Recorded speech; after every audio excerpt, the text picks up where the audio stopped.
At 4:30 in the morning, somewhere off a two-lane highway in Ohio or Oklahoma or Tennessee, 100 diesel engines were idling in a gravel lot, and inside the diner attached to that lot, the griddle was already carrying 3 years of seasoning and the smell of bacon fat that never fully left the walls.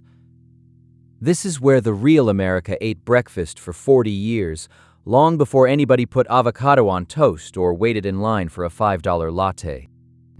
Here's the promise. We're counting down 25 breakfast plates that built the American trucking highway, one skillet at a time, and by the end you'll understand something bigger than food. You'll understand why a whole way of American life, the counter stool, the waitress who called you hun, the trucker who tipped in cash and left before sunrise, quietly disappeared. And why so many of us are hungry for it again. Biscuits and sawmill gravy. Every truck stop worth its name had a pan of sawmill gravy going by 4 a.m., thick with black pepper and crumbled sausage, ladled over biscuits split open with a thumb because a knife was too slow. The cook never measured anything. He just knew, by feel, when the roux had turned the right shade of tan. Drivers ate it standing at the counter half the time, coffee already burning their tongue. When interstate travel centers replaced these diners with fast food counters in the 80s, gravy got replaced by shrink-wrapped breakfast sandwiches, and something warm left the road for good. Chicken fried steak and eggs, a slab of cube steak, breaded and fried crisp, laid under 2 eggs, over easy and a river of cream gravy. Was the reward for a driver who'd hauled freight through the night without stopping. The plate weighed as much as a hubcap. Regulars knew which truck stops pounded their own steak by hand instead of buying it pre-tenderized, and they'd drive 20 extra miles for the difference. As chain restaurants standardized menus nationwide, the hand-pounded version quietly vanished behind corporate portion charts. Country ham with red-eye gravy. Salt-cured ham, sliced thin and fried hard in its own fat, then deglazed with black coffee to make red-eye gravy, was a Southern truck stop signature from Virginia down through Georgia. The saltiness kept a driver's thirst up for the whole first tank of coffee. Old-timers say you could tell a good truck stop by whether the ham was cured in-house or shipped in from a distributor. By the 70s, most had switched to the shipped version, and the flavor never quite matched the diners that cured their own. Grits with red-eye or butter. South of the Mason-Dixon line, grits sat in a pot on the back burner all night, stirred by whoever had a free hand, ready by the time the first rig pulled in. Truckers ordered them plain with butter or loaded with cheese and a fried egg on top, and nobody asked for instant grits because everybody knew the difference on the first bite. As fast casual chains spread along the interstate, stone-ground grits gave way to the instant packet, and an entire regional breakfast lost its texture almost overnight. Flapjack stacks with real butter. A stack of flapjacks 4 high, with a full pat of butter melting into the crevices and warm syrup poured tableside from a dented tin pitcher, was the diner's answer to a driver who needed carbohydrates for 6 more hours behind the wheel. The griddle cook flipped a dozen at once without looking, timing it by the bubbles breaking on the surface. Once national pancake chains standardized batter formulas in the 70s and 80s, the fluffy, slightly scorched-edge truck stop flapjack became a regional memory instead of a national staple. Sausage patties, hand-pattied. Before pre-formed sausage came shrink-wrapped from a distributor, the truck stop cook rolled and pattied the sausage himself each morning, seasoning it with sage and black pepper to his own recipe, no two diners tasting quite the same. Drivers had favorites they'd talk about for 100 miles down the road. That handmade inconsistency, the very thing that made it special, is exactly what corporate kitchens eliminated when they moved to identical pre-portioned patties nationwide. Black coffee, bottomless, and never fancy. There was no espresso, no oat milk, just an aluminum percolator running non-stop, and a waitress who refilled your cup without asking, because she'd already clocked how many cups you'd had and knew you needed one more before pulling back onto the highway. The coffee was strong enough to keep a man awake through Nebraska in January. When self-serve coffee bars arrived at travel centers, the ritual of a waitress reading your fatigue and pouring without a word quietly disappeared with the rest of the counter service culture. Hash browns, scattered and smothered, shredded potatoes scattered thin across the griddle, smothered in onions and cheese, and crisped hard on the edges, that was the truck stop hash brown. Born mostly out of Waffle House counterculture, but copied at nearly every independent diner along the interstate. The cook pressed them flat with a spatula and let the edges blacken just enough to crackle. Frozen, pre-shredded hash browns replaced the fresh-cut version at most chains by the 90s, and the crackle never returned. Breakfast skillets, everything in one pan. When a driver had 30 minutes instead of 10, he ordered the skillet, potatoes, ham, peppers, onions, and 2 eggs cracked right on top. Served sizzling in the cast iron it cooked in. It was a full day's calories in one dish, built for a man who wouldn't eat again until dark. The skillet required real cast iron and real time on the flat top, 2 things fast casual breakfast counters couldn't offer once turnaround speed became the only metric that mattered. Liver and onions for breakfast. It sounds strange today, but plenty of truck stops in the Midwest served liver and onions before sunrise, a holdover from farm breakfast traditions that fed a man before a full day of physical labor. Truckers raised on farms ordered it out of habit, and the smell of onions caramelizing at 4 a.m. became part of the diner's identity. As trucking became a younger, more transient profession through the 80s, the farm-raised palate that demanded liver for breakfast aged out of the driver's seat. Fried bologna and eggs. A thick-cut ring of bologna scored at the edges so it wouldn't curl and fried until the edges caramelized, sat under 2 eggs on plenty of blue-collar breakfast plates. It was cheap, it was filling, and it tasted like something a trucker's own mother might have made him as a kid. The dish never made it onto a national menu because it was considered too humble, but that humbleness was exactly why drivers loved it and exactly why it disappeared once menus got upgraded. Biscuits with chocolate gravy. In pockets of Arkansas, Missouri, and parts of Tennessee, some truck stops served biscuits under a sweet chocolate gravy instead of the usual sausage version. A regional oddity that traveling drivers would specifically detour for. It tasted like dessert for breakfast, and regulars swore by it as a hangover cure after a long overnight haul. As regional diner chains consolidated into national brands with standardized menus, this strange sweet gravy nearly vanished from American food memory altogether. Waffles off the iron, no mix involved. Long before frozen waffles hit the freezer case, truck stop cooks poured real batter into iron waffle makers bolted to the counter, the batter hissing the second it hit the hot metal. The wait was worth it, crisp outside, tender inside, with butter pooling in every square. Drivers would time their coffee refill to the waffle iron's steam release.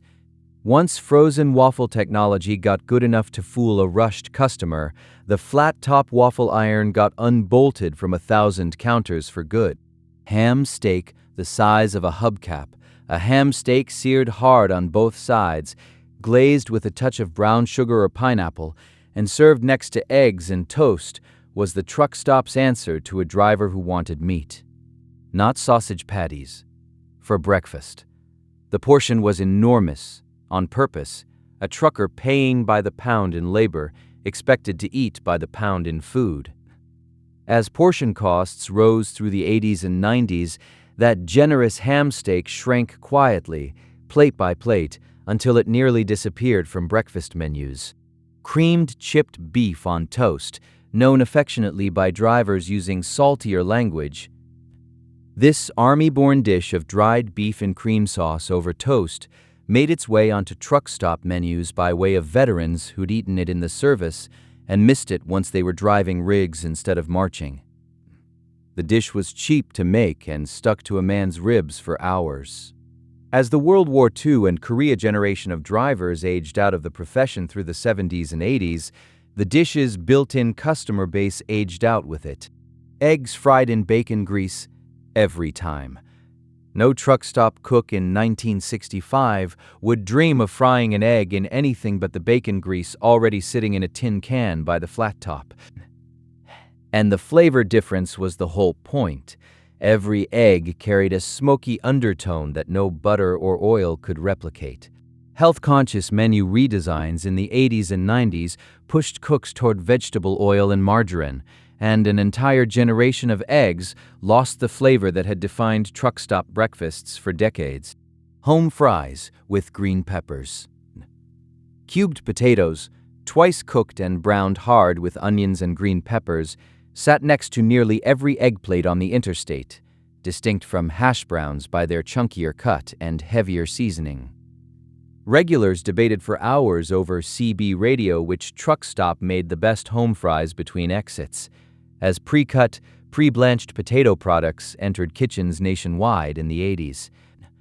The labor of hand-cubing potatoes each morning disappeared, and with it the character that made one diner's home fries different from the next. Country fried ham hash, leftover ham chopped fine, fried crisp with potatoes and onions, then topped with a fried egg was truck stop economics in action, nothing wasted, everything stretched. And flavor built on whatever the walk-in cooler had left over from the day before.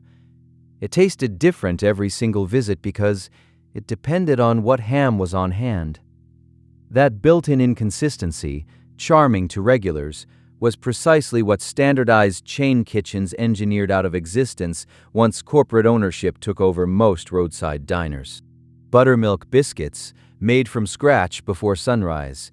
A baker, sometimes the cook's own wife, arrived before 3 a.m. just to mix and cut buttermilk biscuits by hand, working the dough gently so it wouldn't toughen and the smell would hit the parking lot before a single truck door opened. Number 40. Drivers judged an entire diner by that first bite. As frozen, par-baked biscuit dough became available to distributors in bulk through the 80s, the pre-dawn baker disappeared from truck stop payrolls across the country, one diner at a time. 2 eggs any style, no questions asked. The simplest order on the menu was also the most personal. A driver would tell the waitress 2 eggs, over medium, you know how, and she genuinely did know, because she'd served him 100 times crossing this same stretch of interstate. That relationship, built one breakfast at a time, was the actual product being sold more than the eggs themselves. When trucking companies shifted to faster, less personal routes and travel centers replaced diners with self-order kiosks, that recognition between waitress and driver quietly went extinct. Pork chops and eggs, breakfast for the long haul. A bone-in pork chop, pan-fried and served alongside eggs and biscuits, was ordered by drivers who knew they wouldn't see another hot meal until well past dark. It was heavier than anything a modern breakfast menu would dare offer, built entirely around the physical reality of the job, not around calorie counts or wellness trends.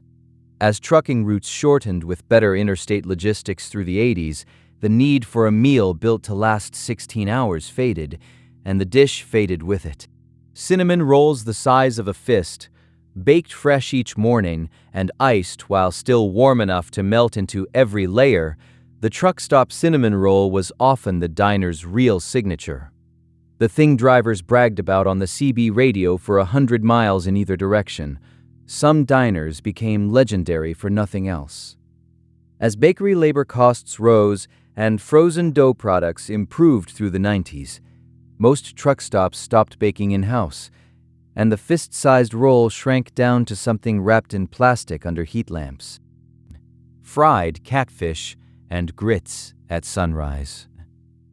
In parts of the Deep South, some truck stops served fried catfish alongside grits and eggs as a breakfast option, a holdover from riverside fish camps that had long fed workers before dawn.